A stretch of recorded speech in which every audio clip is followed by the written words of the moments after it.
Hey YouTube, sorry for the delay. Phone problems. It was just a mess. So, anyways, I told you last week I was going to tell you a story, drunken strip club adventures. So, for the purpose of this story, I'm going to change my friend's name because I don't know if he'd want me telling this story. I mean, I've told it before to plenty of people, and everyone likes it. But for the purpose of posting this on YouTube, I'm going to change his name. So his name's going to be John in this video. Sorry. I know it's like a super generic white guy name. Yeah, sorry if anybody out there is named John.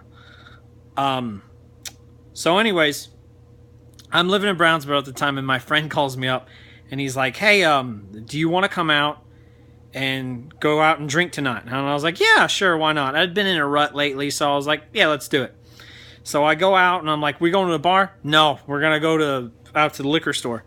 So I go, okay, all right. I figured we were going to go to a bar, but whatever.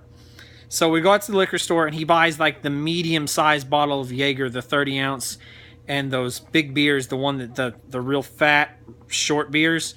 And he buys like 4 or 5 of those. So I'm like, all right, we going to your place or a friend's place or what's it? He's like, no, going to the strip club. And I was like, okay. Like I'd only been 1 or 2 other times, and so it was going to be interesting to say the least. So he calls me.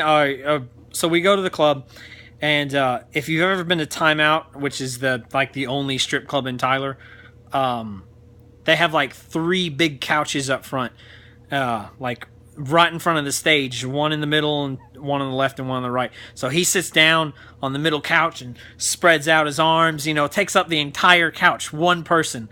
I sit on the left couch, and so we start drinking, and one of the beers I got was like the big Foster's beer. So I start drinking the Foster's, and I'm sipping it, and it's slowly, and like 2 hours into it, I'm still drinking on the beer because I'm driving. I can't get drunk. But he, on the other hand, John, brings an energy drink to the club, like one of those monsters with the screw top on it, and the 32-ounce monsters. And I notice that he's not taking Jaeger bombs at this point. That he's taking the top off the Jaeger and pouring it into the energy drink like an alcoholic. And I'm like, okay, it's like small Jaeger bombs at first. But then I realize the more he drinks of this energy drink, the more it starts to just become pure Jaeger. And I really, like, he's a grown man. He can do whatever he wants. And about 3.5 hours into the night, I get up, I use the restroom, I come back, and John has his head between his legs, sitting on the couch. And I'm like, hey, John, are you okay? And he violently jerks up out of the seat. And I'm like, you all right? And he mumbles. He's just unintelligible mumble.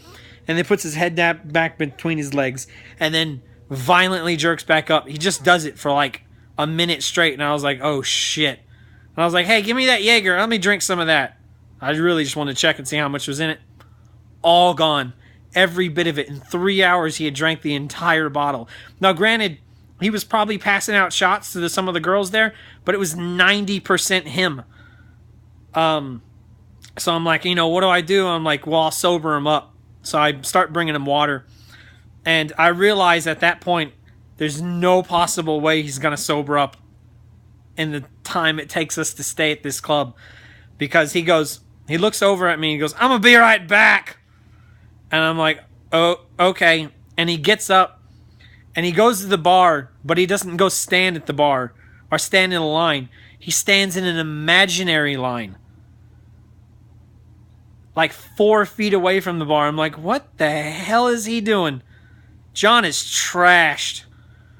He checks his wallet, looks at his phone, puts his hands in his pockets, breathes, just sighing while he's there.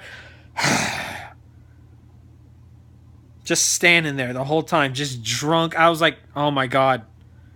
He thinks he's in line for something. So he gets up. So he comes back and sits back down and goes, "I'm back." And I was like, "Oh God, he's so intoxicated right now."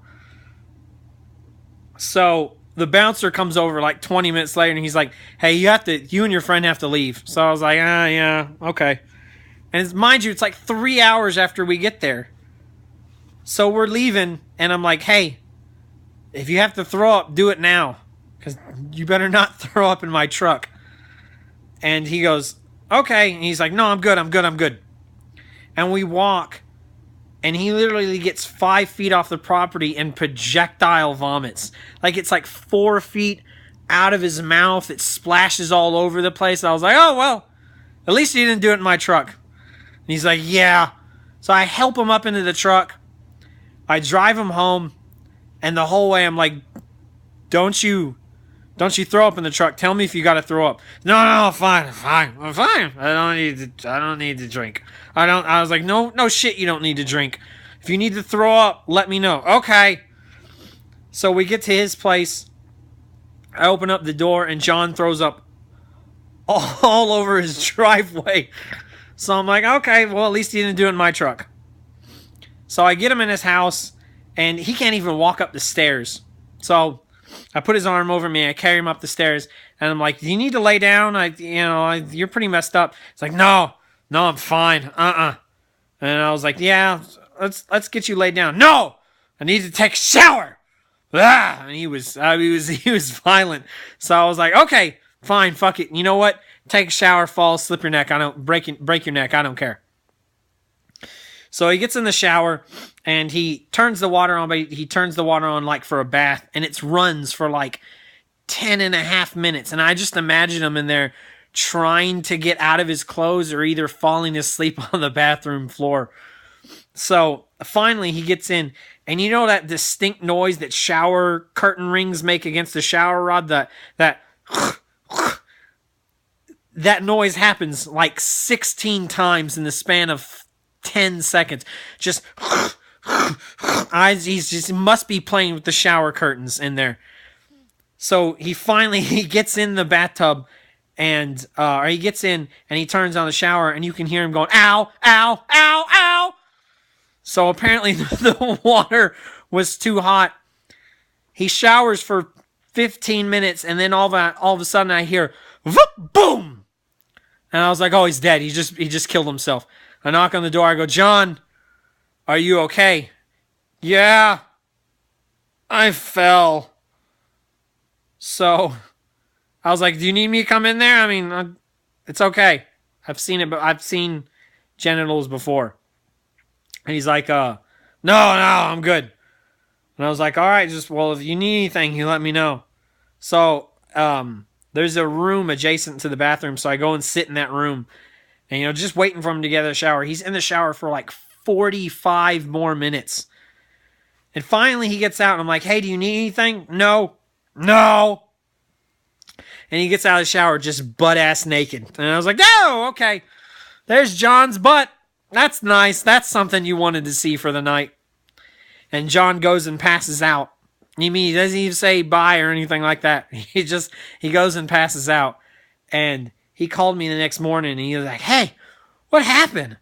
I was like, "What do you mean?" And he was like, "What happened last night?" I was like, you got really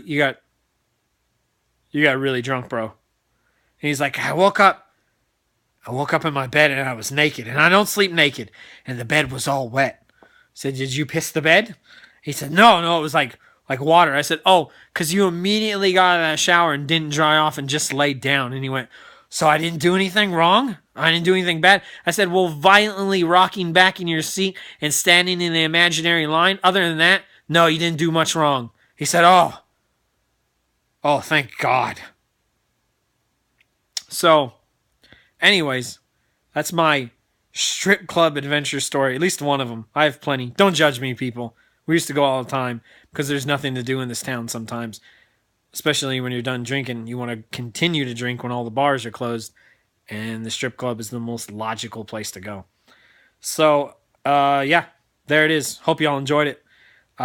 Be back next week. I don't know if it'll be Monday. We'll see. But, as always, Don't forget to like, favorite, and subscribe, because when you subscribe, you'll be the first person to know when I posted a video of somebody making an ass out of themselves and standing in imaginary strip club lines. So, yeah, there you go. Enjoy y'all's day.